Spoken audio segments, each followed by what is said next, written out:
नमस्कार दोस्तों, आप सभी लोग का मैं रोहित कुमार directstudy.com पे बहुत बहुत स्वागत करता हूँ। ये जो वीडियोज़ है इसमें हम ये जो सेकेंड चैप्टर है केमिस्ट्री का, जी हाँ, इसके सॉल्यूशंस करेंगे। ये सारे क्वेश्चन जितने आप देख रहे हैं ईंधन गैस अवस्था एवं कोलाइड का, ये सारे क्वेश्चंस हमने वीडियो नंबर फर्स्ट में कंप्लीट कर लिया था। प्रीवियस ईयर और मॉडल क्वेश्चंस भी कंप्लीट कर लिए थे टोटल। आज बारी है इसके सॉल्यूशंस की। तो आइए इसकी सॉल्यूशंस को करते हैं। बस आपसे एक छोटी सी विनती रहेगी कि आप क्या करें, वीडियो को अच्छे से वॉच करें, शुरू से लास्ट तक देखें, क्योंकि यही आपके एग्ज़ाम में मार्क्स दिलाने वाले हैं। आप बहुत सारी बातें हो सके कहीं कहीं से पढ़ रहे होंगे, समझ रहे होंगे, लेकिन आपको मार्क्स दिलाने वाला यही बात है। मैं कैसे ये बात बोल सकता हूँ, क्योंकि ये वही क्वेश्चंस है जो पहले आ चुके हैं, एकदम सेम उसी बेस्ड पर आधारित है। बात समझ में आ रही है? इसीलिए तो आइए शुरुआत करते हैं।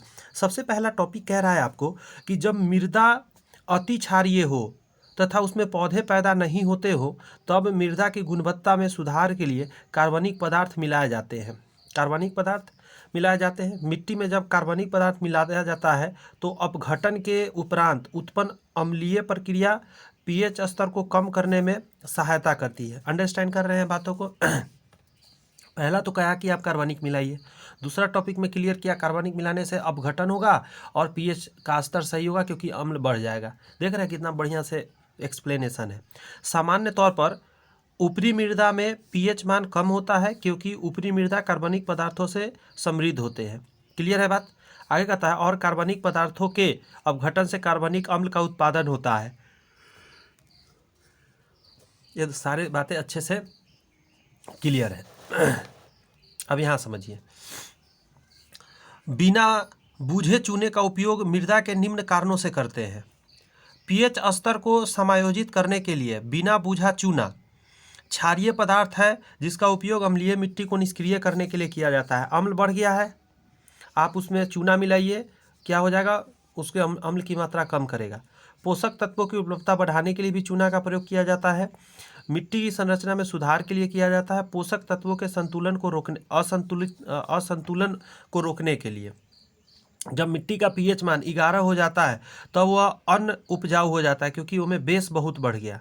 बेस 7 से ऊपर जा रहा है, बढ़ते जा रहा है, 11 पर बहुत ज़्यादा हो गया। Gypsum, calcium sulphate, hydrated calcium sulphate बोलेंगे, क्योंकि दो इसमें क्या है, जल मिला हुआ है, का उपयोग क्षारीय मृदा के उपचार के लिए किया जाता है। जिप्सम भी कभी कभी डाला जाता है।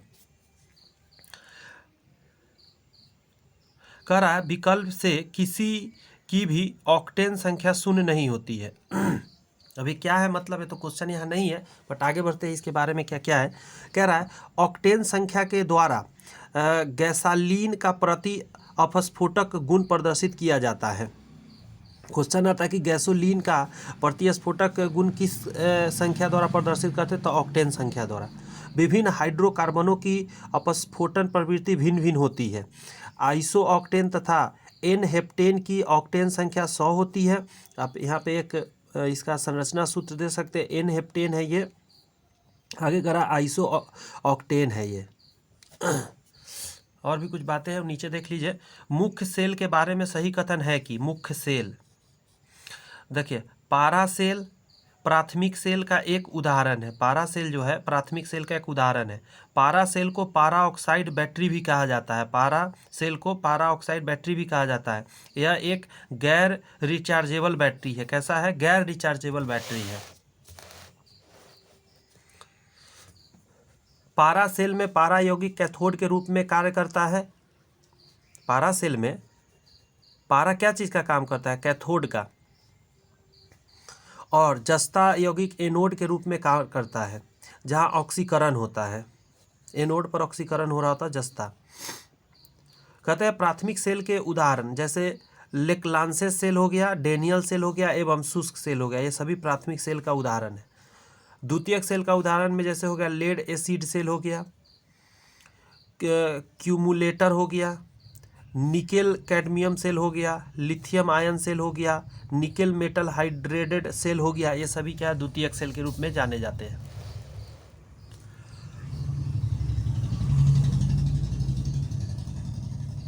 रासायनिक अभिक्रिया में उत्प्रेरक निम्नलिखित में संक्रियन ऊर्जा में परिवर्तित करता है। उत्प्रेरक सामान्यतः संक्रियन ऊर्जा को घटा देता है। तो याद रहेगा, उत्प्रेरक क्या करता है? संक्रियन ऊर्जा को घटाता है। उत्प्रेरक वे पदार्थ है, या उत्प्रेरक के बारे में अब कह रहा है कि उत्प्रेरक वे पदार्थ है जो अभिक्रिया के दर को बढ़ा भी सकता है या घटा सकता है या नियंत्रित कर सकता है।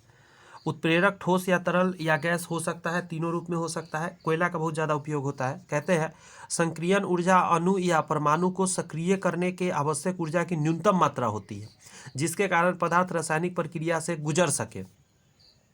संक्रियन ऊर्जा को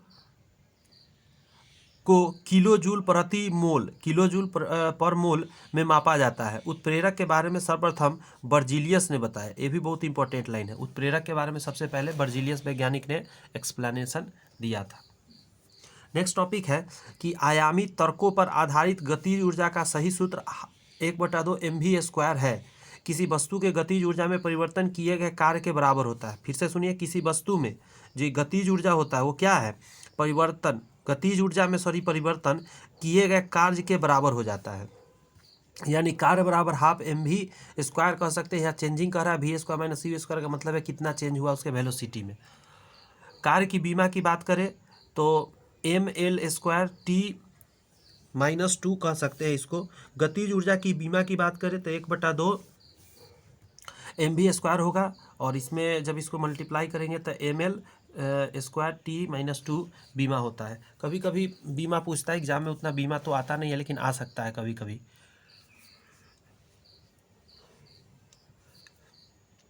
एक गैस केवल दाब पर द्रवित की जा सकती है, मतलब उसको प्रेशराइज करके। इसका ताप क्रांतिक ताप से कम हो एवं क्रांतिक ताप के बराबर हो। या तो क्रांतिक ताप से कम होना चाहिए उसका ताप गर्मी, और क्रांतिक ताप के बराबर हो तो ही उसको आप द्रवित कर सकते हैं। क्रांतिक ताप वह ताप है, यहाँ देखिए डिफिनीशन भी दे दिया क्रांतिक ताप का। इसीलिए सोल्यूशन मैं कराता हूँ, क्योंकि एक एक बात आपका क्लियर होना चाहिए ताकि एग्जाम के लिए आप अच्छे से प्रिपेयर हो सके। क्रांतिक ताप वह ताप है जिस पर या उससे ऊपर, यहाँ उससे ऊपर लिखा है, पदार्थ के वाष्प को द्रवित नहीं किया जा सकता। उसके वाष्प को द्रवित नहीं किया जा सकता है, चाहे कितना भी आप दाब डाल दिया जाए। इसलिए क्रांतिक ताप के बराबर टेम्परेचर होना चाहिए ताप, या उससे कम होना चाहिए, ज़्यादा नहीं चलेगा।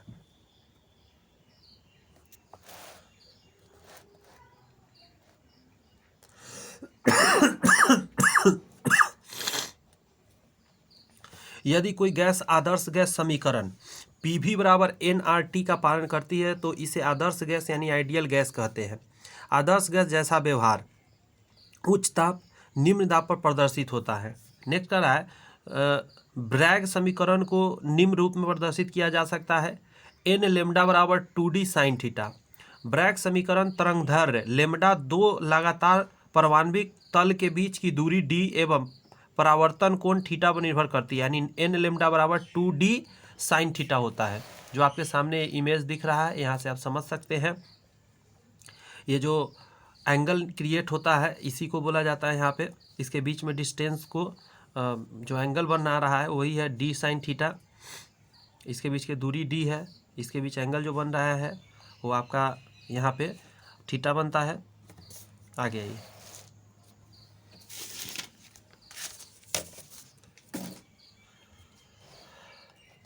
एक लाइन नीचे लिखा गया, इसको मैं जरा समझा दूँ आपको।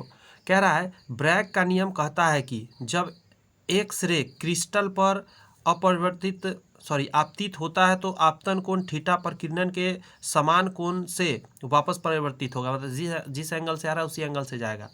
नेक्स्ट टॉपिक पर बात करते हैं। कह रहा है प्रोटॉन एक लुईस क्षार है, यह एक गलत कथन है। प्रोटॉन लुईस अम्ल है। क्या है? प्रोटॉन लुईस अम्ल के कहा जाता है। हाइड्रोक्सिल आयन OH- युग्म में इलेक्ट्रॉन का त्याग करता है, अतः यह लुईस क्षार की भांति कार्य करता है OH-, लेकिन H+ अगर है तो वो अम्ल होता है। BCl3 आयन एक जोड़ी इलेक्ट्रॉन युग्म ग्रहण करने की क्षमता रखता है, अतः यह लुईस अम्ल है। H+ आयन इलेक्ट्रॉन युग्म ग्रहण करने की क्षमता रखता है, अतः यह भी लुईस अम्ल है। जो इलेक्ट्रॉन ग्रहण करता है वो अम्ल हो जाता है।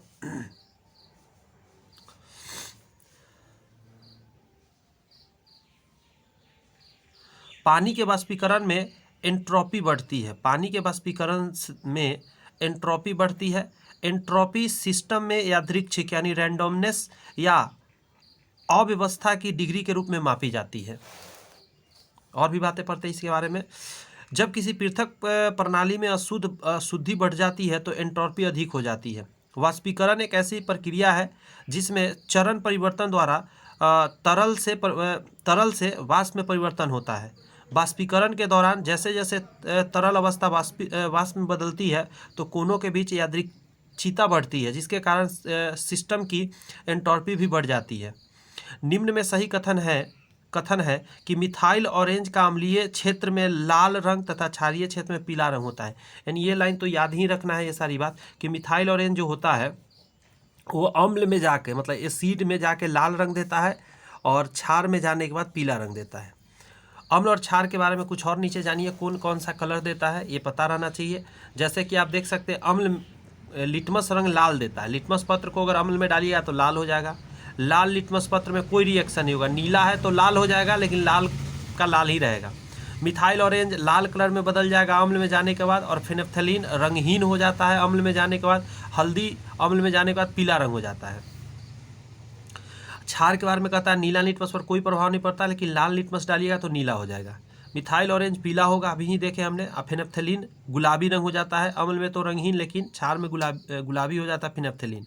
हल्दी की बात करें तो पीला नॉर्मल अम्ल में जैसा है वैसा ही दिखाएगा, लेकिन जैसे ही इसका लाल भूरा हो जाएगा क्षार में जाने के बाद। H2S का हाइड्रोजन सल्फाइड का क्वथनांक सबसे कम है। जल को छोड़कर समूह 16 के आणविक द्रव्यमान बढ़ने पर हाइड्राइड बढ़ता है, जिससे क्वथनांक बढ़ जाती है। पानी के अणु के बीच अंतरा आणविक हाइड्रोजन बंध में प्रबल होने के कारण इसका क्वथनांक भी अधिक हो जाता है। छोटी छोटी बातें लेकिन सारी बात आपको पता होनी चाहिए ताकि आप एग्जाम में ठोक बजा के आंसर दे के आए। जल के अणुओं में उच्च विद्युत ऋणात्मकता वाले ऑक्सीजन परमाणुओं के अस्तित्व के कारण उसमें मौजूद हाइड्रोजन बंधन होते हैं, जिसके कारण इसका क्वथनांक अधिक हो जाता है। अंडरस्टैंड।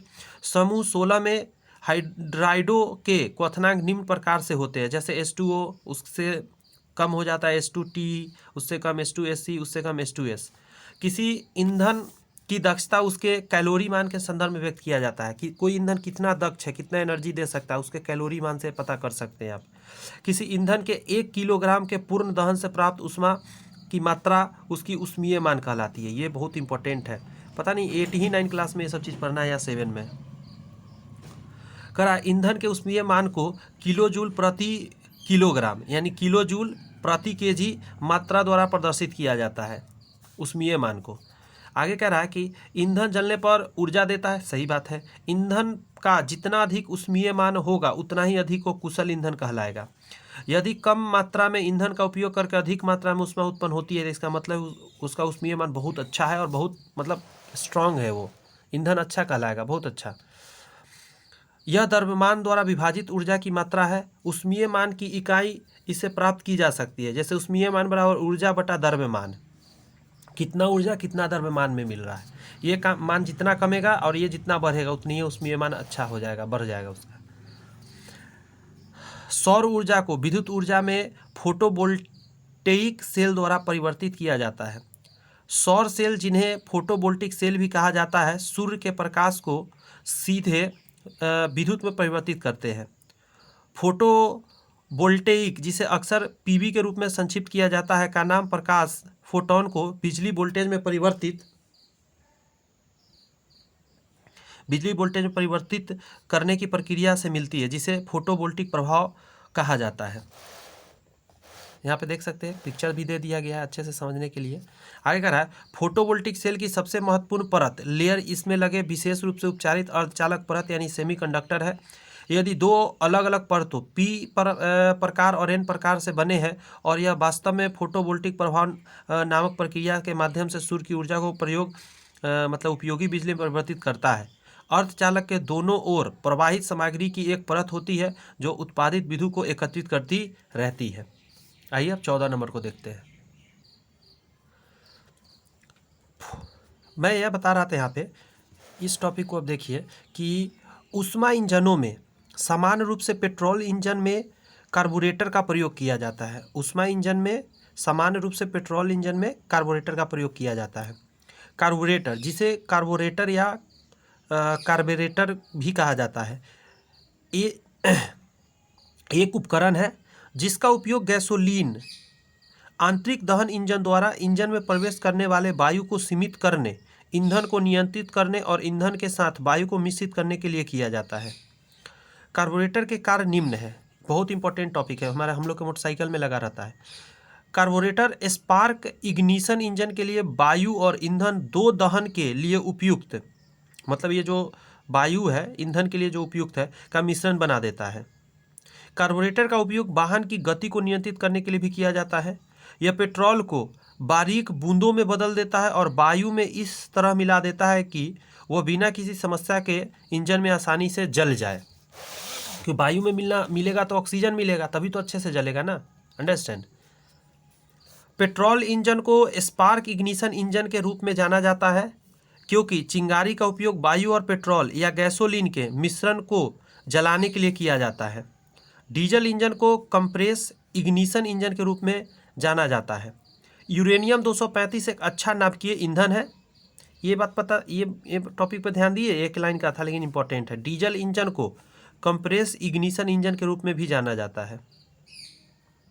और देखिए, compressed ignition engine diesel engine और पेट्रोल इंजन को स्पार्क इग्निशन इंजन के रूप में भी जाना जाता है क्योंकि चिंगारी का उपयोग वायु और पेट्रोल या गैसोलीन के मिश्रण को जलाने के लिए किया जाता है। कहता है यूरेनियम 235 एक अच्छा नाभिकीय ईंधन है, अंडरस्टैंड। परमाणु ईंधन सामान्य रूप से वह ईंधन है जिसका उपयोग परमाणु रिएक्टर में परमाणु श्रृंखला प्रक्रिया को बनाए रखने के लिए किया जाता है। परमाणु ईंधन विखंडनीय है। सबसे आम परमाणु ईंधन रेडियोधर्मी धातु यूरेनियम 235 और प्लूटोनियम 239 है। परमाणु एक शून्य उत्सर्जन स्वच्छ ऊर्जा स्रोत है। यह विखंडन के माध्यम से विद्युत उत्पन्न करता है। जो ऊर्जा उत्पन्न करने के लिए यूरेनियम परमाणु को विभाजित करने की प्रक्रिया है। विखंडन द्वारा उत्सर्जित ऊष्मा का उपयोग भाप बनाने के लिए किया जाता है जो जीवाश्म ईंधन द्वारा उत्सर्जित हानिकारक उत्पादों के बिना बिजली उत्पन्न करने के लिए टरबाइन को घुमाता है, अंडरस्टैंड।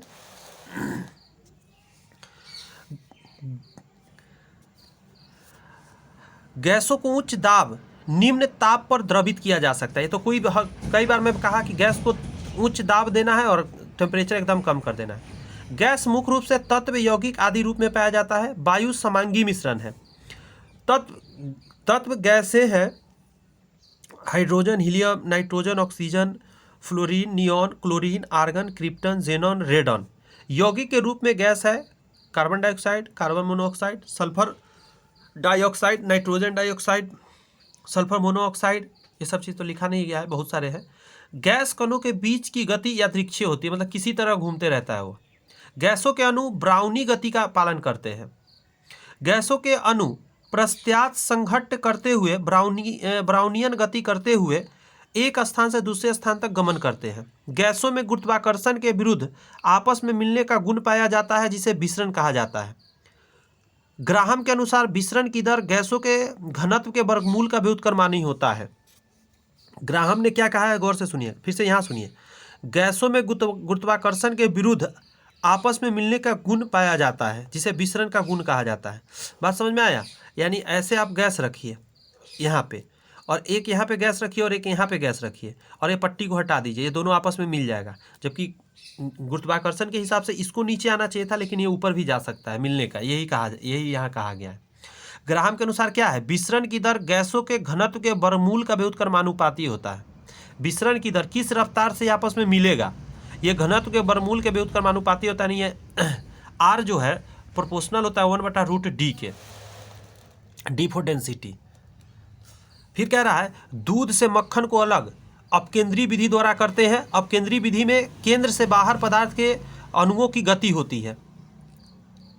वृत्त के केंद्र से बाहर लगने वाले बल को अपकेंद्रीय बल कहते हैं या आभासी बल है। वृत्त के केंद्र से बाहर लगने वाले बल को अभिकेंद्रक बल कहते हैं, यह वास्तविक बल है। अब यहाँ समझिए जरा, केंद्र से बाहर लगने वाले बल को अपकेंद्रीय बल कहते हैं, यह एक आभासी बल है। वृत्त के केंद्र से बाहर लगने वाले बल को केंद्रीय बल कहते हैं। अभिकेंद्रीय बल कहते हैं और यह एक वास्तविक बल है।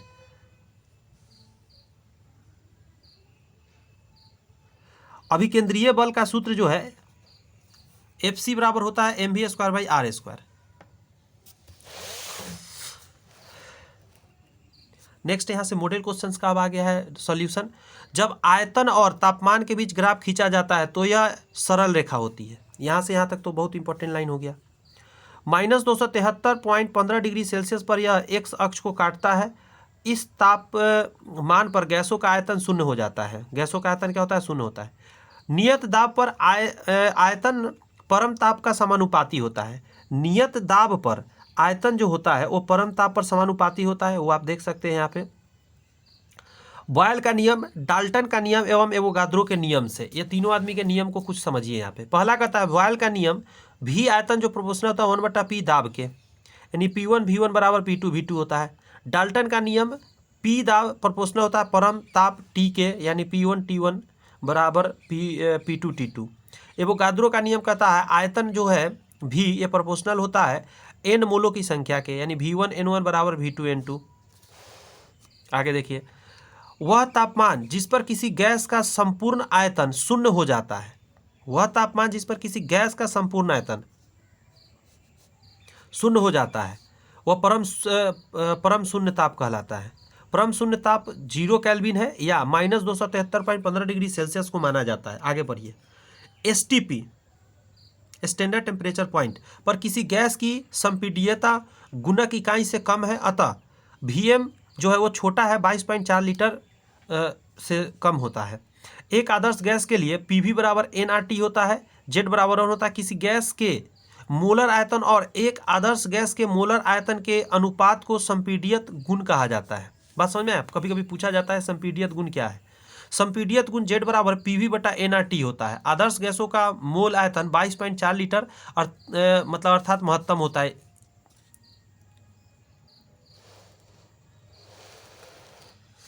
आगे आइए, Z बराबर PV/nRT जो कि 1 से कम होता है। संपीड्यता गुण Z का मान होता है दबाव बढ़ने में बढ़ता है और तापमान के बढ़ने से घटता है। वह संबंध जो ताप के साथ वाष्प दाब की विविधता का वर्णन करता है क्लाउसियस क्लेफेरॉन समीकरण कहलाता है। यह समीकरण एक घटक के पदार्थ के दो चरणों के बीच एक असंतत चरण परिवर्तन के वर्णन करने का एक तरीका है। क्लाउसियस क्लेपेरॉन समीकरण इस प्रकार का है, आप देख लीजिए। और ये क्या क्या है इसका वर्णन नीचे दिया गया है। गैस आदर्श गैस समीकरण PV बराबर nRT का पालन सभी परिस्थितियों में करता है। आदर्श गैस समीकरण PV बराबर nRT संपाती प्रक्रम एवं रुद्धोष्म प्रक्रम दोनों का पालन करता है। ये सारे इंटर के क्वेश्चंस हैं, तो थोड़ा सा अगर आपको हार्ड लग रहा है तो फिर भी सुन लीजिए, तभी तो बार बार सुनने से आपको आसान लगेगा अगली बार। इसीलिए थोड़ा हार्ड लग सकता है, समझ में नहीं भी आ सकता, बहुत लोगों को समझ में आ रहा होगा, तो घबराने की कोई सी भी बात है ही नहीं, क्योंकि हम बता ही चुके इसमें हर एक बात पढ़ाएंगे, हल्का भारी सारी बात। जो भी हल्का है वो स्ट्रांगली आपको माइंड में आ जाएगा, जो भारी है थोड़ा स्लोली आएगा, कोई दिक्कत नहीं है। आदर्श गैस समीकरण है बॉयल के नियम के अनुसार भी, ये तो मैं अभी थोड़ा देर पहले ही बताया, भी आयतन जो होता है 1/p दाब के बराबर। चार्ल्स के नियम के अनुसार भी आयतन जो होता है वो प्रोपोर्शनल होता है T परम ताप के, और एवोगाद्रो के नियम के अनुसार भी आयतन जो होता है प्रोपोर्शनल N मोल के बराबर। तीनों समीकरण को मिलाने से बन जाता है V प्रोपोर्शनल NTP, PV बराबर P प्रोपोर्शनल NT हो जाता है, PV बराबर nRT हो जाता है। R सार्वत्रिक गैस स्थिरांक है। कह रहा है सार्वत्रिक गैस स्थिरांक का मान कुछ इस प्रकार यहाँ पे दिया गया है। यदि कार के 4 ट्यूब पृथक पृथक, किसी को भर दीजिए N2 से, किसी को O2 से, किसी को H2 से, और हीलियम क्रमशः भरे जाते हैं, तब सबसे पहले H2 भरेगा, सबसे पहले H2 से भरेगा, क्योंकि बहुत हल्का है, सबसे हल्का है। ग्राहम के विसरण नियम के अनुसार गैसों के विसरण की दर R गैस के अनुभार M का व्युत्क्रमानुपाती होता है। R व्युत्क्रमानुपाती M, और सबसे बड़ी बात है इसके रूट लगा हुआ है। जिस गैस का अनुभार जितना अधिक होता है उसके विसरण की दर उतनी ही कम हो जाती है। N2, O2, H2 एवं Ne का अनुभार अगर हम बात करें तो 28 ग्राम, 32 ग्राम, 2 ग्राम और 20 ग्राम है, तो 2 ग्राम वाला सबसे पहले भरेगा। इस गैसों के विसरण की दर इस प्रकार देख सकते हैं, H2 से कम Ne, Ne से कम N2 और उससे बाद O2। Hydrogen, neon nitrogen, oxygen. Hydrogen gas के विषण की तरह सबसे अधिक होने के कारण ट्यूब में जल्दी भरेगा। यदि गैस का दाब P तथा रो घनत्व है तथा P तथा रो परस्पर एक दूसरे का समानुपाती होता है। आदर्श गैस समीकरण के अनुसार नीचे देख सकते हैं, यहाँ पे सोल्यूशन करके दिखाया गया है, ठीक है। इस प्रकार दाब गैस के घनत्व का अनुक्रमानुपाती होता है। घनत्व द्रव्यमान एवं आयतन का अनुपात होता है। गैस के n मोलों के लिए वान डर वाल समीकरण है, वो आपके यहाँ सामने देख सकते हैं वान डर वाल समीकरण को। आगे कह रहा है कि कोई भी गैसें आदर्श गैस समीकरण का पालन नहीं करती है, वास्तविक गैसें वान डर वाल समीकरण का पालन करती है। आदर्श गैस समीकरण PV बराबर nRT में गैसों का आयतन उस बर्तन का आयतन लिया जाता है जिसमें इसको रखा गया है। वास्तविक रूप से जब गैस अणु आपस में टकराते हैं तो यह आयतन में कुछ कमी आ जाती है। जब गैस अणु आपस में टकराते हैं तो दाब का मान कुछ मात्रा में बढ़ भी जाती है। वान डर वाल ने दाब P में कुछ वृद्धि तथा आयतन में कुछ कमी की, जिससे यह समीकरण वास्तविक गैसों के पूर्ण रूप से पालन करता है। संपीड्यता कारण Z बराबर PV बटा nRT आदर्श गैसों के लिए पूर्ण पालन करता है। नेक्स्ट है कि गतिज गैस समीकरण PV बराबर हाफ m NC स्क्वायर है। ये सारे इंटर के क्वेश्चन से नई नई बातें, इसीलिए आपको लग रहा होगा। अच्छे से समझिए इन चीज़ों को, कुछ ना कुछ जरूर माइंड में आएगा इन चीज़ों से सुनते सुनते। वान डर वाल वास्तविक गैस उच्चतम निम्नतम दाब की परिस्थितियों में आदर्श गैस का व्यवहार करता है। वैसे गैसें जो बॉयल नियम तथा चार्ल्स नियम के बीच विचलन प्रदर्शित करती है वास्तविक गैस कहलाती है। निम्न ताप तथा उच्च दाब पर अधिकांश गैसें बॉयल नियम तथा चार्ल्स नियम से विचलन प्रदर्शित करती है। उच्च ताप तथा निम्न दाब पर यह गैसें आदर्श गैस के आचरण के निकट करती है। किसी गैस का सतत रूप से -273.15 डिग्री सेल्सियस का ठंडा करना संभव नहीं है, क्योंकि इस मतलब इतने ताप पर गैसें द्रवीभूत हो जाती है। H2O2 और N2 जैसे जिन्हें द्रवीभूत करना, सॉरी द्र लिखना था, गलती से लिखा गया, द्रवीभूत करना कठिन होता है, आदर्श आचरण से निम्न अंतर रखती है। NH3SO2 और CO2 गैस है जिन्हें आसानी से द्रवीभूत किया जा सकता है, आदर्श आचरण से अत्यधिक विचलन प्रदर्शित करती है। परम शून्य ताप वह ताप होता है जिस पर सभी आणविक गतियां रुक जाती है। वह तापमान जिस पर गैसें की गतिज ऊर्जा काइनेटिक एनर्जी ऑफ गैस शून्य हो जाती है, गैस का आयतन शून्य हो जाता है, गैस के सभी गुण समाप्त हो जाते हैं, परम शून्य ताप कहलाता है। ये सारी बात मिला के ये डिफिनीशन बना। गैसों के बारे में यहाँ दिया गया है, गैस का आयतन के बारे में नीचे आइए। शिमला में रहने वाले एक व्यक्ति ने अवलोकन किया कि बिना प्रेशर कुकर का प्रयोग किए भोजन पकाने में अधिक समय लगता है। इस अवलोकन का कारण यह है कि ऊंचाई वाले स्थान पर दाब कम जाता है। पृथ्वी तल से ऊंचाई बढ़ने पर गुरुत्वाकर्षण बल कम हो जाता है, जिससे गैसों के संघनता घटती है, जिसके कारण दाब घट जाती है। पृथ्वी से प्रति, ये बहुत इंपॉर्टेंट है, पृथ्वी से प्रति 10 मीटर की ऊंचाई बढ़ने पर दाब का मान 1 मिलीबार घटता है। अगर 10 मीटर ऊपर आप चले गए हैं तो आपका 1 मिलीबार जो है टेम्परेचर कम हो जाता है, मतलब दाब कम हो जाता है। गैर-लुसाइक के नियम से स्थिर आयतन पर दाब परम ताप पर समानुपाती होता है। P प्रोपोर्शनल T स्थिर आयतन और द्रव्यमान पर। ये आपको एक पिक्चर देके समझाया गया है। आगे आइए। मुझे लग रहा होगा अच्छे से आपको बहुत सारी बातें समझ में आ रही होंगी, कुछ बातें नई भी लग रही होंगी, घबराने की कोई बातें नहीं। अगर आपको पसंद आ रहा है मेरा मेहनत तो चैनल सब्सक्राइब करके बेल आइकन प्रेस करिए, ताकि वीडियो अपलोड हो तो आपको पहुंच सके। कुछ ग्रुप्स में, स्टेटस में, इन जगहों पे शेयर कर दीजिए, ताकि हम लोग का परिवार जो है वो बड़ा हो सके। अभी थोड़ा सब्सक्राइबर कम है ना, तो बहुत सारे स्टूडेंट का मतलब अच्छी बात पढ़ा रहा हूँ फिर भी वो नहीं देख पाते। उनको लगता है यार व्यूज़ कम जा रहा है, सब्सक्राइबर कम है, तो मतलब अच्छा चीज़ नहीं है। जबकि वो ये नहीं समझ पा रहे हैं अभी कि ये जो बुक है, ये बनाने वाले ने कितना बड़ा बुक बनाया है, कितना सारे बच्चों को जॉब इन बुकों से लगा है। तो ये बुक काफ़ी है नौकरी लेने के लिए। बहुत तरह की बुक चीज़ें रखे रहते हैं बच्चे, लेकिन पढ़ नहीं पाते। एक अच्छे से इसको कर लिया जाए ना तो साइंस तो गारंटी के साथ खींच जाएगा, चाहे वो 6 to 8 का हो, 9 to 10 का हो, 11 12 का हो। जी हाँ, वर्षा की बूंदों का गोलीय आकार पृष्ठ तनाव के कारण होता है। तो एग्जाम में कितनी बार आया हुआ है। पृष्ठ तनाव बराबर होता है बल बटा लंबाई, पृष्ठ ऊर्जा मतलब पृष्ठ ऊर्जा बटा क्षेत्रफल। वर्षा की बूंद, पारा की बूंद एवं जल बूंद का गोलाकार होना पृष्ठ तनाव के कारण होता है। इसमें पृष्ठ ऊर्जा का मान महत्तम एवं क्षेत्रफल का मान न्यूनतम होता है। पृष्ठ तनाव का मान तापमान के बढ़ने से घटता है। द्रव का पृष्ठ तनाव मतलब द्रव का पृष्ठ तनाव जो होता है प्रोपोर्शनल त्वरण बटा तापमान के।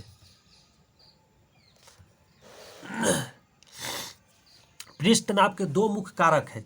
द्रव द्रव अणुओं के बीच ससंजक बल होता है, मतलब एक ही तरह के पदार्थ है तो ससंजक बल। अलग अलग पदार्थ जैसे चौक और बोर्ड के बीच में तो उसको बोलते हैं असंजक बल। द्रव के ऊपरी परत का प्रत्यास्थ झिल्ली के भांति व्यवहार करता है। स्थिर दाब पर एक गैस के लिए आयतन V और ताप T के मध्य खींचा गया आरेख मूल बिंदु से होकर जाने वाले सीधी रेखा होती है। दाब के विभिन्न मानों पर आरेख संलग्न चित्र के अनुसार दाब का सही क्रम है P1, P2, P3, P4। Boil के नियम के अनुसार आयतन V दाब P का व्युत्क्रमानुपाती होता है, यानी V जो होता है प्रोपोर्शनल होता है 1/P के, यानी नियत तापमान। आगे है कि ग्राफ में सबसे कम आयतन P4 की स्थिति में, अतः इस स्थिति में दाब सर्वाधिक होगा। इस प्रकार क्रमतः रूप से P3 से कम P2 से कम P1 गैर लुसेक के नियम के अनुसार किसी गैस का दाब परम ताप का समानुपाती होता है P प्रोपोर्शनल T नियत आयतन पर। ताप में वृद्धि साथ साथ अणुओं की औसत गति ऊर्जा बढ़ती जाती है। स्थिर आयतन पर ताप के बढ़ने पर दाब बढ़ता है। आगे कर रहा है गैस अणुओं की औसत गतिज ऊर्जा काइनेटिक एनर्जी गैस 3/2 kT, जहाँ के बोल्ट्ज मान नियतांक होता है, अतः के kinetic energy gas proportional T होता है। गैसों के गतिज ऊर्जा के बढ़ने से बल का परिमाण बढ़ जाता है, बल भी बढ़ जाता है, जिससे कि दाब का मान बढ़ता है। बल बढ़ेगा तो दाब तो ऑलरेडी बढ़ जाएगा। यहाँ पे वही चीज़ दे दिया है, गैसों का वर्ग माध्यम मूल वेग V RMS √3 RT/m होता है। गैस का औसत वेग V एवरेज, ये थोड़ा मिसप्रिंट है, V बड़ा लिखा था AG नीचे लिखा था एवरेज। अच्छा √8 RT/ यहाँ पाई लिखा था, यहाँ पे ये भी गलत लिखा गया है, पाई होता है, पाई m होता है। और गैसों का महत्तम संभाव्य वेग जो होता है मैक्सिमम वेलोसिटी जो है 2 RT/m होता है। उतना काम का नहीं है, आगे बढ़ते हैं। यहाँ से देखिए ये बहुत इंपॉर्टेंट है। एक गैस द्रवित होती है क्रांतिक ताप से नीचे, वह उच्चतम तापमान जिस पर कोई पदार्थ तरल के रूप में मौजूद रह सकता है उसे क्रांतिक तापमान के रूप में जाना जाता है। क्रांतिक तापमान जितना अधिक होगा अंतराणविक आकर्षण बल उतना ही अधिक होगा और गैस का द्रवीकरण आसान हो जाएगा। गैस पर उच्च दाब और कम तापमान लागू करके गैसों को तरलीकृत किया जा सकता है। विभिन्न क्षेत्रों के लिए क्रांतिक तापमान भिन्न भिन्न होती है, जैसे CO2 का 31 डिग्री सेल्सियस, O2 का -118 डिग्री सेल्सियस होता है। जैसे जैसे क्रांतिक तापमान बढ़ता है आयतन घटता जाता है। ये बहुत इंपॉर्टेंट लाइन है, क्रांतिक तापमान बढ़ेगा तो आयतन घटता जाएगा। V प्रोपोर्शनल 1/T होता है, इसीलिए द्रवीकरण प्रक्रिया आसान हो जाती है। बॉयल के नियम के अनुसार, ये तो कई बार हम उस समय से देख रहे हैं, आगे आइए। कह रहा है ताप बढ़ने पर, ताप के बढ़ने पर गैसों के आणविक वेगों के वितरण पर प्रभाव के में सत्य कथन यह है कि उच्चतम प्रायिक वेग युक्त अणुओं का प्रभाव बढ़ता है। अणुओं का वितरण n वेग के साथ U2 तापमान T1 T2 T1 ज़्यादा है T2 ज़्यादा है T1 से पर प्रदर्शित किया गया है, जिसमें दोनों तापमानों पर वेग वृद्धि के साथ अणुओं का वितरण पहले बढ़ता है, फिर अधिकतम होता है और अंततः घट जाता है। गैसों का उच्चतम प्रायिक वेग अल्फा बराबर होता है √2 RT/m। तापमान के बढ़ने पर गैसों का वेग बढ़ जाता है। यदि हीलियम को निर्वात में प्रसारित किया जाता है तो यह ऊष्मा निर्मुक्त करती है, क्योंकि हीलियम का क्रांतिक तापमान अत्यंत निम्न होता है।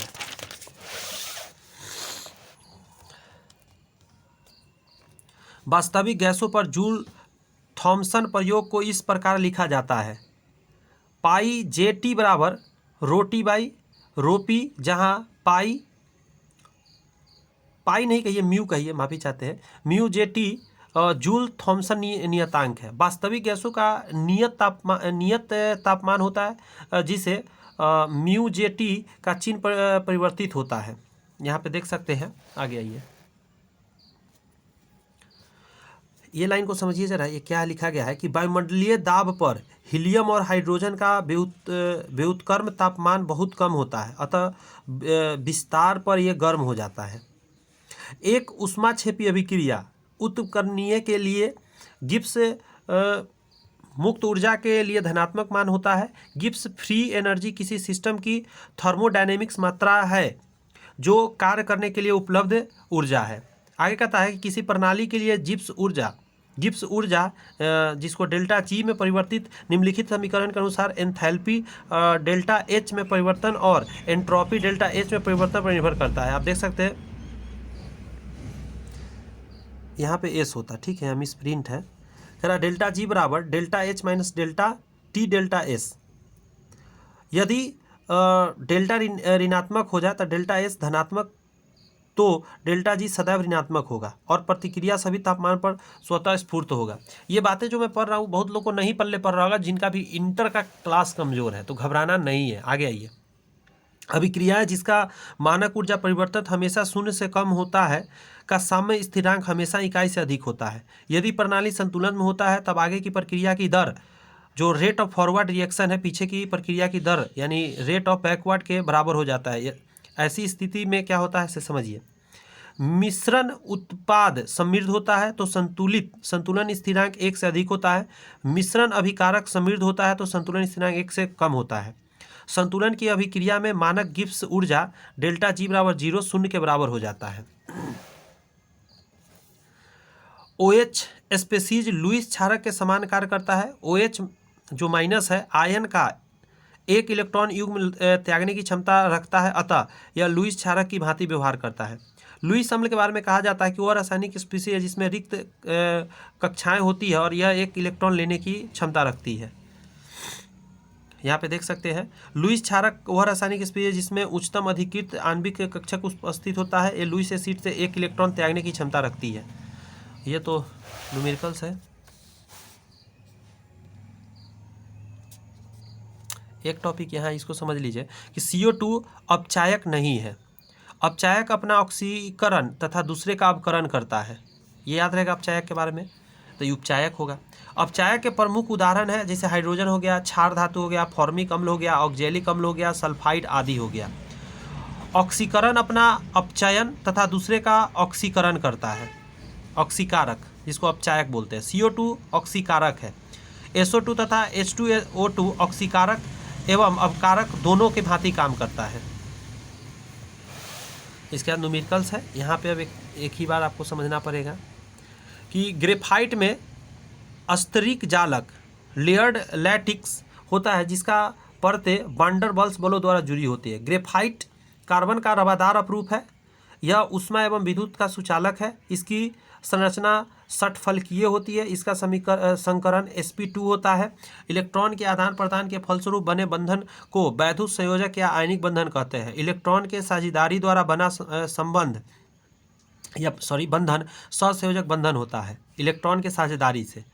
लेकिन मेटल और नॉन मेटल के बीच में हमेशा ये आयनिक यौगिक होता है, वहाँ पे सहसंयोजक नहीं होता है। हीरा भी कार्बन का ही रवादार अपरूप है। इसकी संरचना चतुष्फलकीय होती है।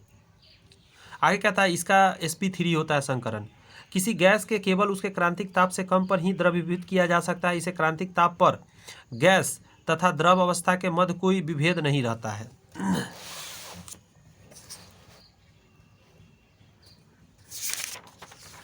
आगे कहता है किसी गैस का ताप का वह अधिकतम मान जिसपे ताप पर उस गैस को दाब आरोपित करके गैस के द्रव अवस्था में परिवर्तित किया जाता है उसे हम लोग क्रांतिक ताप कहते हैं। ये दिया है अलग अलग क्रांतिक ताप। NH3 का हो गया 132 डिग्री सेल्सियस, O2 का हो गया -119 डिग्री सेल्सियस, CO2 का 31.2 डिग्री सेल्सियस। गैसों के अंतराण्विक आकर्षण बल नगण्य होता है लेकिन अंतराण्विक गति अति तीव्र होती है। गैस के बारे में जल गैस H2+ देखिए हाइड्रोजन और कार्बन मोनोऑक्साइड गैस मिलकर बनता है। हाइड्रोजन तथा कार्बन मोनोऑक्साइड का मिश्रण होता है जल गैस।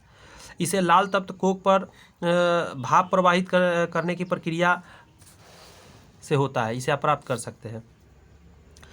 जल गैस का ऊष्मीय मान 5.8 मेगा जूल प्रति मीटर क्यूब है।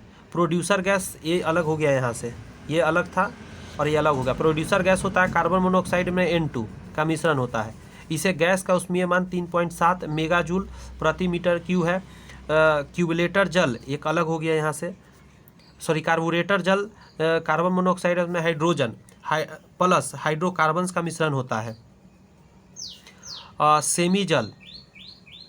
सेमी जल में होता है कार्बन मोनोऑक्साइड गैस और H2 गैस और N2 का मिश्रण होता है। यदि किसी गैस के नियत द्रव्यमान का आयतन स्थिर ताप पर आधा कर दिया जाए तो उसका दाब दुगना हो जाएगा। ये लाइन ही है एग्ज़ाम का क्वेश्चन, बहुत सारे एग्जाम में आया हुआ है कि अगर हम किसी गैस के द्रव्यमान का आयतन स्थिर ताप पर आधा कर दिया जाए तो क्या घटना होगा, तो उसका दाब दुगना हो जाएगा बॉयल के नियम के हिसाब से।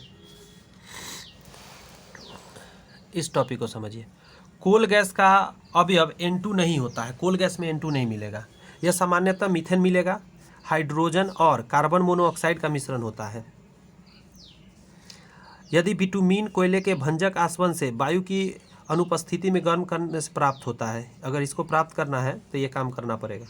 प्रमुख गैसें जैसे कि प्रोड्यूसर गैस अभी हम बताए हैं, कार्बन मोनोऑक्साइड में नाइट्रोजन, जल गैस में कार्बन मोनोऑक्साइड में हाइड्रोजन होता है, एलपीजी में नॉर्मल ब्यूटेन और आइसोब्यूटेन होता है, बायोगैस में मीथेन, कार्बन डाइऑक्साइड और हाइड्रोजन सल्फाइड होता है। दूध द्रव में द्रव का विलयन है, दूध द्रव में द्रव का विलयन है। कुछ और चीज़ जानिए, जैसे द्रव में द्रव का विलयन की बात करते हैं उसे पायस, जैसे कि दूध हो गया। ठोस में यदि द्रव को मिला दिया जाए तो जल हो गया, जैसे पनीर हो गया, ठोस में द्रव मिला हुआ। द्रव में ठोस, इसको सॉल बोलते हैं, जैसे रक्त हो गया। गैस में द्रव का मिश्रण एरोसॉल हो गया, जैसे धुआं हो गया। द्रव में गैस का मिश्रण हो गया फोम हो गया, जैसे शेविंग क्रीम वगैरह या जो केक पर खाते हैं क्रीम, वो सब। ठोस में गैस या ठोस का मिश्रण तो ठोस सॉल हो गया, जैसे झावा पत्थर, झामा ईटा जिसको बोलते हैं। पारा मिश्रण नहीं है, पारा मिश्रण नहीं है, पारा एक द्रव धातु है। सॉरी, आपको कुछ नहीं दिखा होगा, आप देख लीजिए, थोड़ा नीचे था। पारा एक द्रव धातु है। दूध पायस का उदाहरण है, ये बहुत इंपॉर्टेंट लाइन है। दूध क्या चीज़ का उदाहरण है? पायस का। पायस मतलब द्रव में द्रव का मिश्रण। मिश्रण वह पदार्थ है जो दो या दो से अधिक शुद्ध पदार्थों को किसी भी अनुपात में मिलाने से बनता है, बिना रासायनिक सहयोग से बनना चाहिए। मिश्रण में अवयवी पदार्थ के सरल यांत्रिक भौतिक विधि द्वारा उसको अलग कर सकते हैं। वायु में किसी भी गैस का है या पीतल में तांबा का मिश्रण, ये सारी चीज़ है। आगे कह रहा है पानी की कठोरता को दूर करने के लिए जियोलाइट प्रकरण में 10% NaCl का घोल प्रवाहित किया जाता है, क्योंकि जियोलाइट नए यौगिक बनाता है जो कि NaCl के साथ पुनः सोडियम जियोलाइट में परिवर्तित हो जाता है। जियोलाइट प्रकरण में जल की अस्थायी कठोरता को दूर की जाती है। ब्लीचिंग पाउडर हो गया, पोटेशियम परमैंगनेट आदि के द्वारा जल को कीटाणु रहित किया जाता है।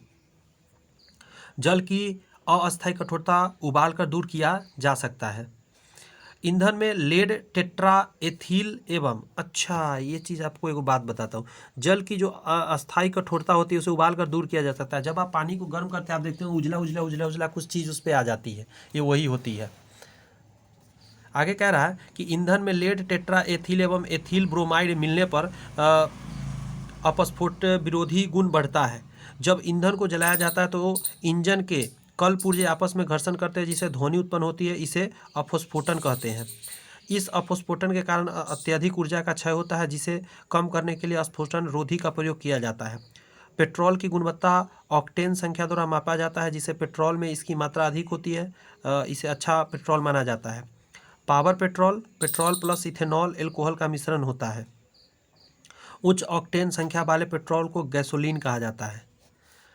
आयतनों के संयोग का नियम गै-लुसेक ने प्रतिपादित किया था।